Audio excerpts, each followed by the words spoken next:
Good morning, students. Essay 2 starts now. Today we will read chapter 8, Times of Emergency. It happens many times that we face a situation that poses an immediate risk to health, life, property and environment. कह रहे हैं कि कभी कभी अक्सर ऐसा हो जाता है कि हम ऐसी सिचुएशंस का सामना करते हैं that poses a immediate risk, जिसका तुरंत रिस्क होता है कि इस पे हेल्थ पे, लाइफ पे, प्रॉपर्टी या एनवायरनमेंट, जो तुरंत अफेक्ट करती है कि इसको हमारे स्वास्थ्य को, जीवन को, हमारे पैसे, प्रॉपर्टी को या फिर इन्वायरमेंट को. Such situation are called emergency. ऐसे सिचुएशन को क्या बोलते हैं? Emergency. Any catastrophic event that is caused by nature or the natural process by the earth is called natural disaster or natural calamities. तो कह रहे हैं कि कोई भी ऐसी इवेंट या जो नेचर द्वारा की जाए या नेचुरल हो उसको क्या बोलते हैं? नेचुरल डिजास्टर और नेचुरल कैलामिटी. इनको बोलते हैं natural disaster. We have no control over them. हम जो नेचर कह रहे, भूकंप आ गया या बाढ़ आ गई, इन पे हमारा कोई कंट्रोल नहीं है. नेचर का ज़्यादा बारिश हो गई या धरती हिल गई तो ये इन पे हमारा कोई कंट्रोल नहीं है. We can only reduce the effect of these disasters by preparing ourselves to face this situation. तो हम इनके इफेक्ट को क्या सिर्फ रिड्यूस कर सकते हैं, कम कर सकते हैं. कैसे? इसके लिए खुद को प्रिपेयर करके और इस सिचुएशन का सामना करके. Some of the common natural disaster are earthquakes, tsunami, volcanic eruption, landslide, cyclone, flood, drought etcetera. कह रहे बाढ़ आ गई, सूखा हो गया, सुनामी हो गया, भूकंप आ गया. तो ये सब जो है नेचुरल डिजास्टर हैं जिनको हमें प्रिपेयर होके ही हम जो है अपने नुकसान को कम कर सकते हैं. In this chapter we shall discuss about the some of the. इसमें इस चैप्टर में हम कुछ के बारे में पढ़ेंगे. Earthquake. An earthquake is a sudden movement below the surface of the earth. तो अर्थक्वेक पे है, ये एक मूवमेंट है जो अचानक होता है अर्थ की, जो हम जिस अर्थ पे रह रहे हैं उसके नीचे वाली प्लेट्स पे. डिड यू नो में इन्होंने बताया कि Richter scale is use to measure the intensity of earthquake. जैसे बताते हैं ना कि अर्थक्वेक की भूकंप की तीव्रता 3.4, 5.6 या 6, तो ये जिससे नापी जाती है उसको क्या बोलते हैं? Richter scale. Some earthquakes are mild and can not be felt. तो ये सबको पता, कुछ भूकंप के झटके आते हैं जो हम सिर्फ सुनते हैं, टीवी में न्यूज़ आती है कि अच्छा भूकंप आया था, हमें तो पता भी नहीं चला, तो ये महसूस नहीं किया जाता है. While some are strong and they cause heavy damage to life and property. लेकिन कुछ होते हैं जो बहुत ही तेज़ से आते हैं और जिनसे हमारा नुकसान बहुत ज़्यादा, जान माल का नुकसान. जान मतलब कि लाइफ का, और माल मतलब हमारे पैसे रुपए का, प्रॉपर्टी का. What should one do if there is an earthquake. अब अर्थक्वेक आए तो आपको क्या करना चाहिए? Always keep calm and walk out of the building. जैसे ही आपको पता चलता है, आपने देखा है कि जब भी भूकंप के झटके आते हैं लोग तुरंत घर से बाहर आ जाते हैं. तो ऑलवेज कीप काम, आप शांत रहें, और walk out of the building, और अपने घर से बाहर आ जाएं. Move to an open area. ऐसी जगह पे चले जाएं जो खुला हो, जहां आसपास कुछ भी आपके ऊपर गिरने का खतरा ना हो. Do not enter the building immediately after the earthquake has stopped. और तुरंत बिल्डिंग के अंदर जैसे ही भूकंप का हटे या भूकंप बंद हो जाए, तुरंत ही घर के अंदर नहीं घुसना चाहिए. क्योंकि कभी कभी ऐसा होता है कि जो भूकंप के झटके होते हैं, जब भूकंप ख़त्म हो जाता है उसके बाद उस पे आते हैं तो बिल्डिंग गिरने का खतरा भी रहता है. Do not stand near hanging pots and Windows after a earthquake. कह रहे कि ऐसे जो लैंप हों या खिड़कियां हों जो लटकी हुई हों, उनके नीचे नहीं खड़ा होना चाहिए भूकंप के बाद. Keep yourself away from electronic poles and trees. Electronic जो पोल होते हैं और जो ट्रीज पेड़ होते हैं, इनसे अपने आप को दूर रखो, क्योंकि ये आपके ऊपर गिरने का खतरा है. अब tsunami. Tsunami is a series of huge waves. तो ये बड़ी बड़ी समुद्र में बड़ी बड़ी लहरें हैं. That occurs after an under sea earthquake or a volcanic eruption. ये कब आती हैं? जब किसी वॉल्केनिक इरप्शन होता है, और या फिर अगर जो अर्थक्वेक जो होता है वो समुद्र के नीचे आ रहा है. As a result of their strong wavelength, tsunamis behave as shallow water waves.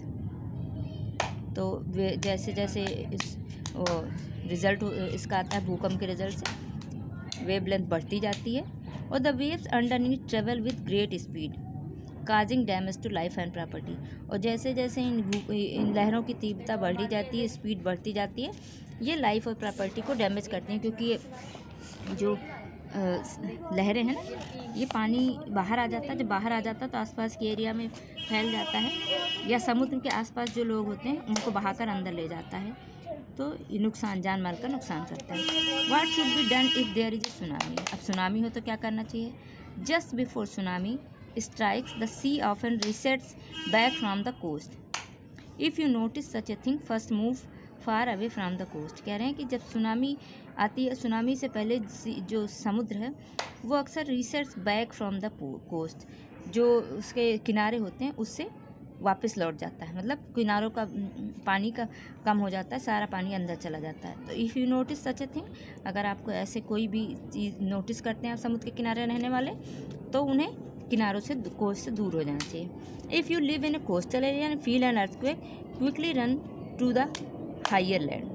और अगर आपको लगता है आप कोस्टल एरिया में रहते हो, समुद्र के किनारे, आपको अर्थक्वेक फील हो रहा है, तो आप वहाँ से तुरंत जो है हाई लैंड के हो जाइए, क्योंकि जब कोस्टल एरिया में रह रहे हो तो समुद्र के किनारे के जो पानी है वो जो है ऊपर आपके घरों की तरफ आ सकता है। अब आया वॉल्केनिक इरप्शन।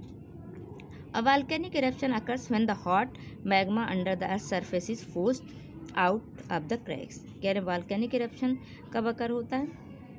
जब जो गरम गरम मैग्मा होता है जो अर्थ सरफेस के नीचे, वो इतना ज़्यादा उसमें वो एनर्जी आ जाती है कि वो बाहर लावा फूटने को तैयार होता है। It can burn everything around. ये सब कुछ अपने आसपास जो भी होता है उसको जला देता है। During volcanic eruption lava and various gases are expelled from a volcanic vent or fissure. तो जो वॉल्केनो जहाँ से फूटता है वहाँ से लावा और बहुत सारी तरह की गैसें जो है बाहर की ओर निकल कर आती हैं। अब landslides. Landslides is the movement of rock. Landslides होता है कि जो धरती की प्लेट होती है, एक प्लेट दूसरे से खिसक जाना। तो landslides the movement of rocks, एक रॉक दूसरे के ऊपर से फिसल गई। Debris on earth down a slope. Landslides are very common in hilly area. तो आपने अगर न्यूज़ देखते हो तो आपने देखा होगा न्यूज़ में अक्सर हिली एरिया में आया कि लैंडस्लाइड्स हो गए, लोग दब गए उसके नीचे। It's happen when big rocks and mud slides down the mountain slopes towards valley. It can cause heavy destruction to life and property. ये कभी कभी बहुत ही नुकसान करता है। अगर किसी के ऊपर गिर गए या लोग जहाँ रास्ते पे गिर गए तो इसकी में बहुत प्रॉपर्टी का नुकसान होता है, क्योंकि सारी रास्ते साफ करने पड़ते हैं, तब तक सब कुछ रुक जाता है। Cyclones are giant spinning time whirlwind storms. जो साइक्लोन होते हैं बहुत बड़े होते हैं, और स्पिनिंग टाइम व्हर्लविंड स्टॉर्म होते हैं कि मतलब तेज़ हवाएं हैं जो घूम घूम के आती हैं, घूमती हुई आती हैं। It is often A common with heavy lacing rain. और इनके साथ ही अक्सर जो है बारिश भी आती है। This can cause extensive loss of life and property. और इसमें भी जो है बहुत ही ज़्यादा नुकसान होता है जीवन का और संपत्ति का। What should be do in case of cyclone. अब साइक्लोन के केस में हमें क्या करना चाहिए?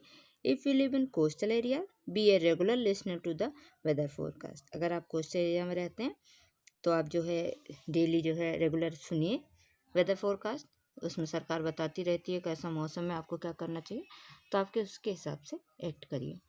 Always keep an emergency kit ready at home. एक इमरजेंसी किट इसके लिए बना के रखिए इन चीज़ों से निपटने के लिए। Be careful about the outbreak of epidemic disease. और इन चीज़ों के बाद महामारियाँ फैलती उनसे भी निपटने के लिए तैयार रहिए। अब फ्लड आया। Flood is a common natural disaster. ये कॉमन है and also very common in many place weather rainfalls. और उन जगहों पे जहाँ पे भारी मात्रा में बारिश होती है वहाँ पे तो कुछ ज़्यादा ही कॉमन है। Floods occurs when the water level in the river rises due to extensive rainfall. तो कहते हैं फ्लड्स या बाढ़ कब आती है? जब जो नदियाँ हैं यहाँ पे वाटर लेवल बढ़ जाता है भारी मात्रा में बारिश होने के कारण। This water flows to nearby lands causing floods in this region. जब पानी जो है उनको तोड़ देता है, किनारों से निकल में समा नहीं पाता, तो पानी आसपास के क्षेत्रों में फैल जाता है जिससे बाढ़ आ जाती है। Floods can damage crops, property, animals life as well as human life. तो फ्लड से जो होता है फसलों को भी नुकसान पहुंचाता है, घर में पानी भर जाता है तो जो घर की संपत्ति है उसको भी नुकसान पहुंचाता है। एनिमल लाइफ, जब चारा नहीं रहेगा, जानवरों को खाने के लिए कुछ ज़मीन पे नहीं मिलेगा तो पानी पी के तो वो ज़िंदा रह नहीं सकते हैं, तो एनिमल लाइफ का नुकसान। और साथ साथ ह्यूमन लाइफ, क्योंकि लोगों को भी जब कहीं आ जाने से लोगों को भी खाने के लिए कुछ नहीं मिलता, और जो सामान है अगर पानी भर जाता है तो घर में जो अनाज रखा है वो सब सड़ जाता है, ख़राब हो जाता है। Many epidemic disease like cholera typhoid breaks out in the advent of flood. और बहुत सारी जो है बीमारी महामारियाँ फैल जाती हैं। एपिडेमिक मतलब महामारियाँ जो होती हैं, like cholera typhoid break out in the advent of flood, और बहुत सारी बीमारियाँ फैल जाती हैं। ड्रॉट, ड्रॉट होता है सूखा। Drought are long dry spell with little or no rainfall. तो ड्रॉट क्या है, सूखा क्या है, लॉन्ग और ड्राई स्पेल, जब लंबे समय तक बहुत थोड़ी मात्रा में बारिश होती है या बारिश होती नहीं तो सूखा पड़ जाता है। It cause damage to soil, crops, animal and human being. तो इससे मिट्टी पे नुकसान होता है। मिट्टी का नुकसान क्या होता है, जब मिट्टी ज़्यादा सूख जाती है तो दरारें हो जाती हैं, कुछ उत्पन्न नहीं होगा, धरती बंजर हो जाती है, फसलें होंगी ही नहीं, एनिमल्स, लोगों को पानी पीने के लिए पानी नहीं मिलेगा, ना एनिमल्स को ना ह्यूमन बीइंग्स को। Crops are failure, crop failure occurs due to drought. जब क्रॉप नहीं होगी क्योंकि पानी नहीं होगा तो क्रॉप भी नहीं होगी, फसलें नहीं होंगी, resulting in a famine where people die due to hunger. तो ऐसी कंडीशन आ जाती है, ऐसा सूखा जिसमें लोग जो है भूख के कारण ही मर जाते हैं। What should be done in case of drought. अब हमें इस टाइम में क्या करना चाहिए, do not waste water in any way, पानी को किसी भी कीमत पर वेस्ट नहीं करना है। Grow more trees to bind the soil, और अगर सूख निपटना है लंबे समय के लिए तो आपको पेड़ लगाने होंगे ताकि भविष्य में ये मुसीबत ना आए। कंस्ट्रक्ट रिजर्वियर, जो बांध बनाए जाते हैं ताकि पानी की व्यवस्था रहे। Avoid over cropping and over grazing. Over cropping मतलब बहुत ज़्यादा मात्रा में फसलें उगाई जाती हैं ऐसी जिनमें पानी की ज़रूरत हो, ये भी नुकसान है। ओवर ग्रेजिंग मतलब कि जो हम जानवरों को ज़्यादा ज़मीन पे इधर उधर घूमते हैं, जानवर ज़्यादा ग्रेजिंग करते हैं, जानवर ज़्यादा जिस खेत में आते जाते हैं जहाँ वहाँ भी भूमि बंजर हो जाती है। अब consequences of natural calamities, natural calamities से जो है क्या क्या नुकसान होते हैं। Are natural disaster leave behind a trail of damage, death and destruction. जो भी नेचुरल डिजास्टर हैं ये अपने पीछे बहुत सारा नुकसान, मृत्यु और बहुत सारा विनाश छोड़ जाते हैं। The common problem faced in areas affected by disaster are that many people lose their life and several become handicap for life. और सबसे ज़्यादा नुकसान क्या है कि बहुत सारे लोग तो अपने जान से हाथ धो बैठते हैं, एंड सेवरल और बहुत सारे बिकम हैंडीकैप, विकलांग हो जाते हैं जीवन भर के लिए। Dams, roads, houses and crops get damage. जो बांध होते हैं, सड़कें होती हैं, पानी भरा रहता है, सड़कें सारी ख़राब हो जाती हैं, घर, लोगों के घर बह जाते हैं, पानी भर जाता है, तो क्रॉप्स, फसलें तो ख़राब ही हो जाती हैं। मेनी पीपल बिकम होमलेस, और बहुत सारे लोग पास रहने के लिए घर नहीं रहता है। Essential service like water supply and electricity are disturbed. और इसेंशियल सर्विस ना तो पानी मिल पाता है और ना ही बिजली मिल पाती है। ठीक है, इस क्लास में आपको इतना ही पढ़ाएंगे। अब जो आगे का चैप्टर वो आपको नेक्स्ट क्लास में पढ़ाएंगे। तो children have a good day.